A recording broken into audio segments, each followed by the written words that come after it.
As you grow your business, one thing that frequently happens is you will be approached by people, other sellers who want to wholesale your product from you so they can sell it. Now, when you do that, it's important to have a contract in place, of course. So in this video, I'm going to go over all the terms you want to make sure are included in your wholesale contract. Now, if you'd like to have information where I'm helping you grow your business, be sure to give this video a thumbs up. Also consider subscribing to my YouTube channel. And if you've got any questions or comments about anything at all, just comment below and I'll answer it personally for you. With that being said, let's get into it.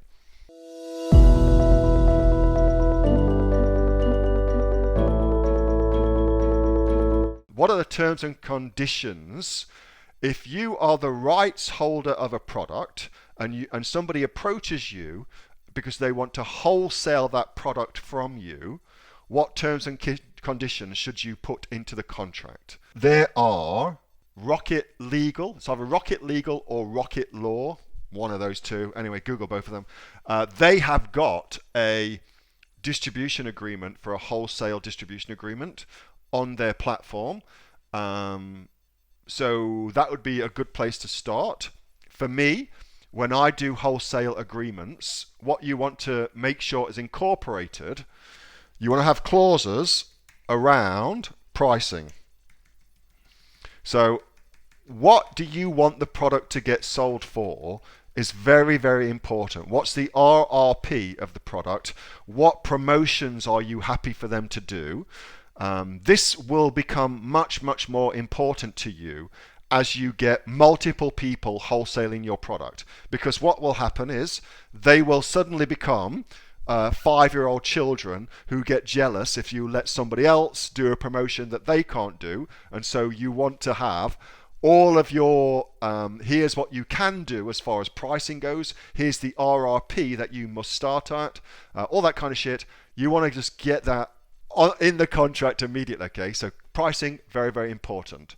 The other thing is where they can sell. So that's massively important. There could be some instances where you don't want them to go onto certain channels. So many wholesalers, for instance, will not let you sell their products on eBay. Some wholesalers will not let you sell their products on Gumtree or on Amazon, for instance. So they are being very, very careful about where their product is put, because what they don't want to do is they don't want to sully their brand. And if you are also careful about that, and you should be, then you should also say, here's where you can sell, here's where you can't sell. So you should make that pretty explicit so people know exactly what's going on. Payment, that should always go in. What are the terms? Are you going to give them terms? Do they have to pay you a certain amount up front and then they pay the rest later? Or do you want everything up front? In which case, is there a way that they can escalate their relationship so they can get terms from you? All those different things for you to think through. Very, very important. Advertising. Oops. How are you going to let them advertise the product? So back when I was an affiliate marketer, little side story, I was an affiliate marketer. If you don't know what the fuck that is, it's somebody that gets paid kind of like a hired gun to sell other people's products for them, okay? And I made a significant amount of money as an affiliate.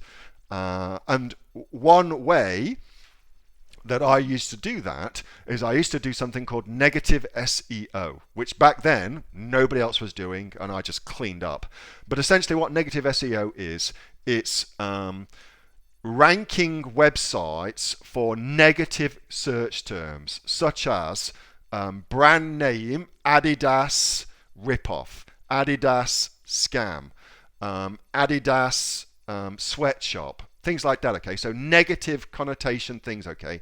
And anybody who's looking to buy a particular product, if they see Adidas ripoff, when they're looking to buy a pair of Adidas's, they will go check out just to be sure that the thing they're going to buy is not actually is a scam, okay? So that's what negative SEO is called. And it works so well. I cleaned up. And then, of course, that got discovered. Lots of people started doing it, and it went to shit because All affiliate agreements now have got in them that you cannot engage in negative SEO or negative advertising. So you want to also be aware that nefarious bastards will do whatever they can to make sales, and a lot of them might engage in practices that you wouldn't want your business to get associated with. Okay, what did you sell? Heaps of stuff. Heaps of stuff. Yeah, ringtones, TVs, computers, like freaking loads of stuff. Amazon used to have a really, really good affiliate program. Their associate program used to pay out, depending on the product, but between 9 and 12%.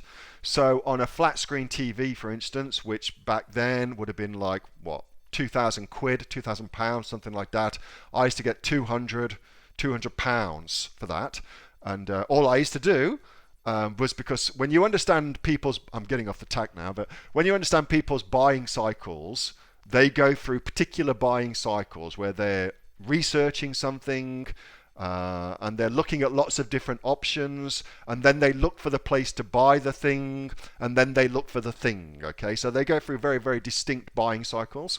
But when they're ready to buy, the search term that they use becomes incredibly specific. Okay, and so what I used to do with flat screen TVs, for instance, was I used to run Google ads on the model number of the TV, like that horrible like LV6227-48B kind of thing. I used to run Google ads on those because actually heaps of people search for them, and my clicks used to cost me back then 5 cents, 5p, and I'd direct them to the Amazon website, and then I'd get the sale, and it was just stupid money. Anyway, so yeah, that's what I used to sell. Lots of stuff like that. I could tell you more about that if you like. Anyway, so advertising, definitely you want to be aware of that. Exclusivity, also important. Oops. Are you going to give somebody an exclusive rights to your product? You probably shouldn't, not until they've proven themselves, but you should give them a way to earn the rights to exclusivity if they want it. So you should have, if you meet these KPIs, then I'm happy to give you an exclusive within that specific territory on that specific distribution channel. So you might say, I'll give you an exclusive to Amazon if you meet these targets, for instance. Okay. Duration. Okay, duration of agreement. How long does this last? Thank you for auto-correcting that. How long does this agreement last? Is it forever? Is it in perpetuity? Or is there a timeline to it where you say, okay, well, the term of this agreement, which is actually what you should do, the term of this agreement is 12 months, and then we'll review the agreement after 12 months. That's what you should do. You shouldn't ever give anybody like a license in perpetuity. What else? Can they assign? So assignment rights. If you give this particular company rights to your product, can they then assign those rights to somebody else? That happens heaps, assigning of rights. Can they do that? You don't want them to be able to do that, but there are situations, like if they sell their business, they're unlikely to sell the shares of the business, which is the business. They're more likely to sell the intellectual property of the business. That's much safer for the acquirer. And so in that situation, then they're going to want to you're going to be able to want to sell the assignments or assign them to somebody else. Okay, they'll want to be able to do that. Liability for defects. I'll try and speed things up. Liability for defects, like if things are wrong with the product, who's liable for that? Is it going to be you that's replacing them? Liability for issues, like if somebody uses your product and they then die, who's liable in that situation? Who is this person going to come after? You or the wholesaler? The person you've got to deal with, So you want to make sure that's in there. That's really important too. And the final thing is applicable laws. Where are the laws that you are using? Where are they? So for instance, Is it in New South Wales? Are you governed by the laws of New South Wales? Are you governed by the laws of Victoria, etc., etc., etc.?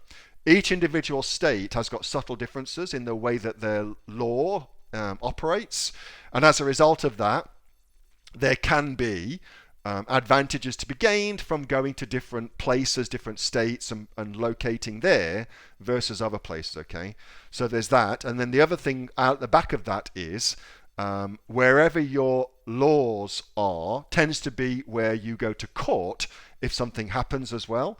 And so you want to be put yourself into a situation where if things go tits up, you're not having to travel to Darwin to go and litigate. All your litigation's done in your home state.